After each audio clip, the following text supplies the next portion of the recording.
Screen को देख के आपको भी ऐसा लग रहा होगा कि ये क्या रफ वर्क मैंने यहाँ पर लगा दिया। एक्चुअली ये रफ वर्क नहीं है, ये एक नए यूपीएससी एस्पिरेंट के नोट है और मैंने हिंदी और इंग्लिश दोनों में नोट्स लगाए जिससे मैं दोनों को ही समझा पाऊं कि आपकी नोट मेकिंग में कितनी बड़ी मिस्टेक्स हैं, कितनी फ्लॉज है।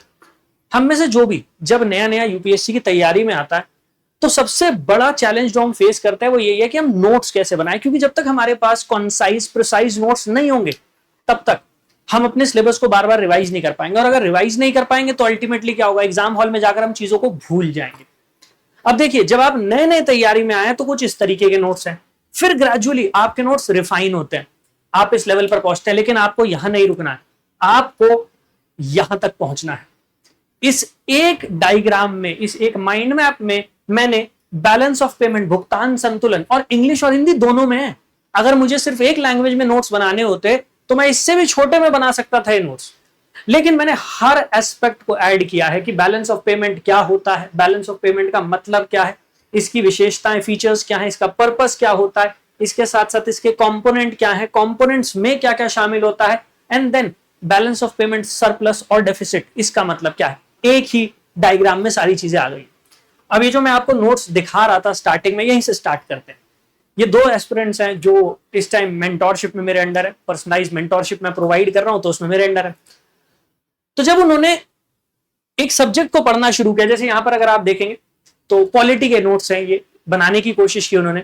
यहां पर एक एस्पिरेंट ने करंट अफेयर्स के नोट्स बनाने की कोशिश की, तो आपको दिखाई देगा एक तो कंप्लीट डिटेल्स ऐड करने की कोशिश की गई है, दूसरा कोई स्ट्रक्चर नहीं दिखाई दे रहा होगा। आपको ऐसे लग रहा होगा जैसे आप बुक पढ़ते हैं, बिल्कुल वैसे ही सब कुछ चला आ रहा है। अल्टीमेटली क्या होगा, जब आप ये नोट्स लेकर बैठेंगे, पहली चीज आपके लिए अपने सिलेबस को कम समय में रिवाइज करना नेक्स्ट टू इम्पॉसिबल हो जाएगा, क्योंकि ये बिल्कुल जैसे आप बुक पढ़ते हैं बिल्कुल वैसा होने वाला है। दूसरा, पढ़ते पढ़ते मोनोटनी आएगी। ऐसा होता है क्योंकि हम तैयारी में इतनी मेहनत कर रहे हैं, इतने घंटे इन्वेस्ट कर रहे हैं कि हम ना थोड़ा आलस आने लग जाता है, मोनोटनी आने लग जाती है, ऐसे लगने लग जाता है यार क्या चल रहा है। और ऐसे नोट्स फिर उसको और मल्टीप्लाई कर देते हैं। यहां अगर आप देखोगे ये स्ट्रक्चर और खराब है, ये प्रॉपरली ऐसे लग रहा है जैसे बच्चे ने रफ वर्क बनाया और कुछ समझ में भी नहीं आ रहा। अब आपको 2 घंटे में अगर अपना पूरा सिलेबस रिवाइज करना है तो इन नोट्स से नहीं हो पाएगा। फिर मैंने उन्हें समझाया थोड़ा कि भाई रिफाइन करना है, अपने नोट्स जो है उसका सैंपल लिखा।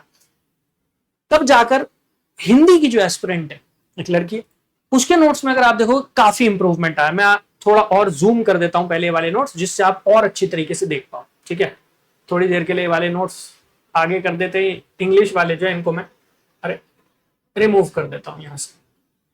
हाँ भाई, अब देखना आप काफी इंप्रूवमेंट आपको देखने को मिला होगा। अब उन्होंने क्या किया, उन्होंने पार्ट 5 भाग 5 उसकी बात कर रही है, और इसमें जो इंपॉर्टेंट आर्टिकल्स है वो उन्होंने ऐड कर लिया। उस आर्टिकल में क्या दिया गया है डेटा वो उन्होंने ऐड कर लिया, और सब कुछ सिर्फ कीवर्ड्स की फॉर्म में ऐड किया। आप देख सकते हो। ठीक है, यहां आर्टिकल नंबर 61 है, यहां पर 59 है, यहां पर 60 है। वही कंटेंट जो पहले वो बुक की तरह बस नोट कर रही थी, उसी को उन्होंने थोड़ा स्ट्रक्चर दिया है, कीवर्ड्स को ऐड किया है। ऑटोमेटिकली उनके नोट्स कॉन्साइज भी हैं। कॉन्साइज का मतलब होता है छोटे होना। जितने छोटे होंगे नोट्स उतने हैंडी होंगे, उतना पढ़ना आसान है। तो उनके नोट्स आपको कॉन्साइज भी दिखाई दे रहे होंगे, और इसके साथ साथ कॉम्प्रिहेंसिव भी। कॉम्प्रिहेंसिव का मतलब है डिटेल्स शामिल है। अब देखिए, हर बच्चे के नोट्स जो है वो पर्सनलाइज्ड है, तो उसको समझ में आना चाहिए, उस हिसाब से वो नोट्स बनाता है। यहां पर अगर आप देखोगे उन्होंने कंप्लीटली हर डिटेल को ऐड करने की कोशिश की है, और अब उन्होंने जब इसे डायग्रामेटिक फॉर्म में, या जैसे मैं कहता हूं कि माइंड मैप की फॉर्म में जब उन्होंने ऐड किया सारे कंटेंट को, तो आप देखोगे तो कॉम्प्रिहेंसिव भी है। सो होगा क्या, एग्जाम से पहले इस पूरे सिलेबस को रिवाइज करना उनके लिए आसान हो जाएगा। मैं एक बार इंग्लिश का जो सैंपल है वो भी दिखाता हूं, फिर अपने नोट्स पर आता हूं, और फिर ये समझते हैं कि किस तरीके से आप ऐसे नोट्स प्रिपेयर कर सकते हैं जो बहुत जरूरी है आप लोगों के लिए। अब मैं इंग्लिश के एस्पिरेंट की बात करता हूं, तो अभी भी बहुत इंप्रूवमेंट का स्कोप है। अगर आप देखोगे अभी भी ये कंटेंट जो है थोड़ा सा बिखरा हुआ है, रफ वर्क की तरह दिखाई दे रहा है। हमें ऐसे नोट्स नहीं बनाने, क्योंकि ये नोट्स हमारी हेल्प नहीं कर पाएंगे हमारे सिलेबस को प्रॉपर्ली रिवाइज करने में। और जब तक मैं सिलेबस को रिवाइज नहीं कर पाऊंगा प्रॉपर्ली, तब तक एग्जाम हॉल में मैं उसे रिकॉल नहीं कर पाऊंगा और प्रॉब्लम्स आती रहेंगी।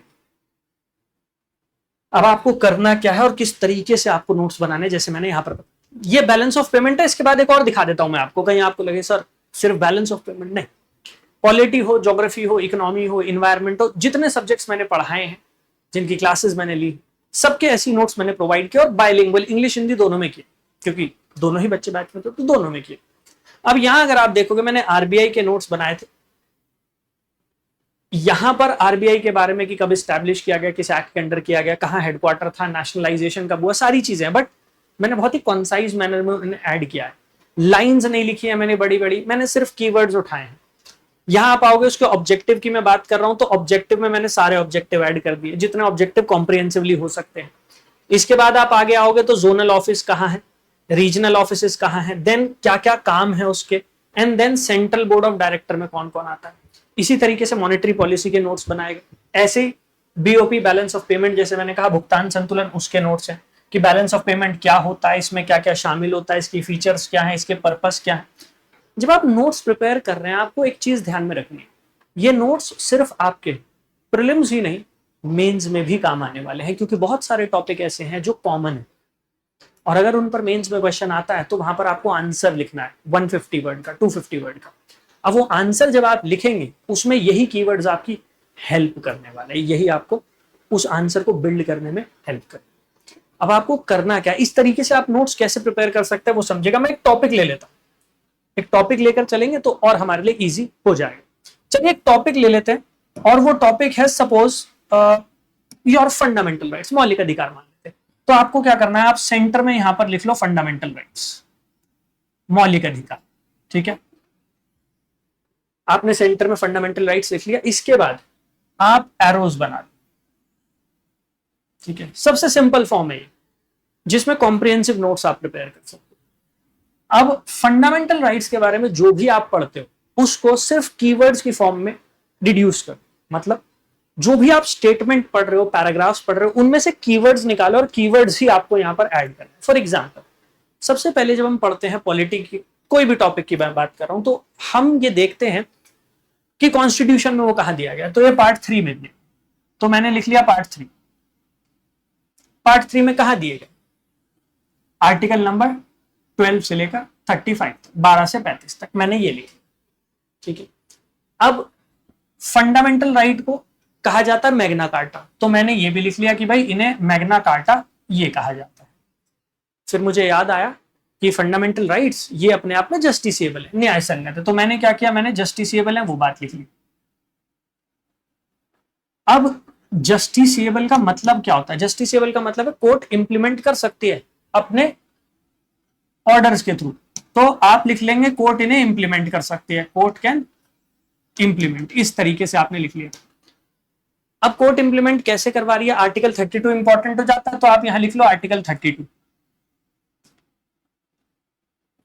इसी तरीके से जितनी और इंट्रिकेट डिटेल्स हैं फंडामेंटल राइट्स के बारे में आप सारी लिख सकते हो। एक साइड आपने क्या किया, आपने फंडामेंटल राइट्स की जो फीचर्स हैं वो लिख ली, that they are justiciable.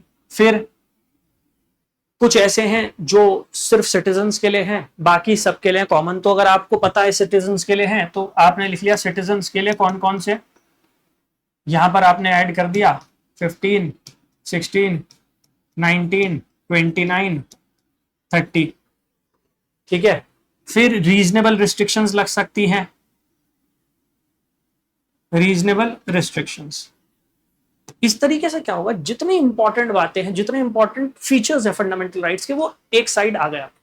Then you know कि फंडामेंटल राइट्स 6 कैटेगरीज में डिवाइड होते हैं, तो आपको वो भी ऐड करना पड़ेगा अपने नोट्स में।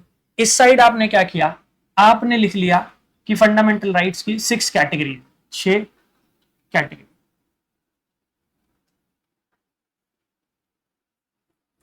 Six types of fundamental right कह लो, 6 कैटेगरीज। फिर आपने वहां पर लिख लिया कि भाई 6 कैटेगरीज कौन कौन सी है, राइट टू इक्वालिटी, ठीक है, फ्रीडम, और इसमें भी आपको आगे ऐड करनी पड़ेंगी चीजें। इसमें भी आप फर्दर आर्टिकल्स ऐड करोगे कि 14 से लेकर 18 तक इक्वालिटी है, 19 से 22 तक आपकी फ्रीडम हो जाती है, देन अगेंस्ट एक्सप्लॉयटेशन है, वो सारी चीजें आ जाएंगी। इससे क्या होगा, एक ही पेज पर डायग्राम की फॉर्म में आप सारी चीजें ऐड कर लोगे।